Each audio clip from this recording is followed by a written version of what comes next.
On retrouve tout de suite Hervé Amoric, notre correspondant. Rishi Sunak est parvenu à ses fins là où son prédécesseur Boris Johnson avait échoué. Un Boris Johnson qui est particulièrement absent pour le moment. Il brillait par son absence hier, ici derrière moi, à la Chambre des communes, lorsque Rishi Sunak a présenté cet accord cadre de Windsor aux députés.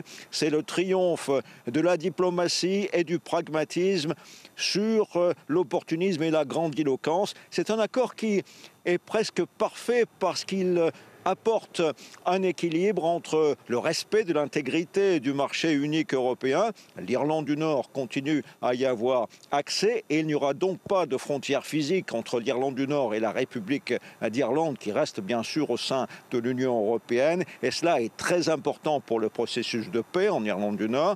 Et comme le dit Rishi Sunak, la fameuse frontière commerciale dans la mer d'Irlande est supprimée.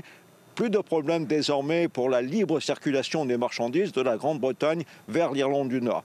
Si la loi européenne continue de s'appliquer en Irlande du Nord, puisque l'Irlande du Nord reste dans l'Union douanière européenne, en revanche, les souverainistes seront plutôt heureux que le Royaume-Uni ramène au Parlement et à l'Assemblée d'Irlande du Nord un brin de souveraineté en ayant un mécanisme de contrôle sur les futures lois qui s'appliqueront à l'Irlande du Nord, les lois de l'Union européenne, et cela grâce à un mécanisme frein qui sera disposé à l'Assemblée d'Irlande du Nord et donnera aux parlementaires nord-irlandais une forme de contrôle.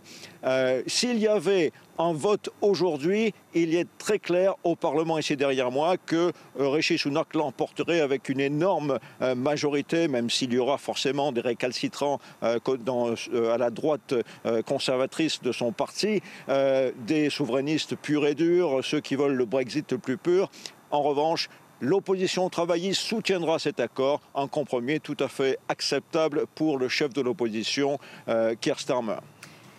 La guerre en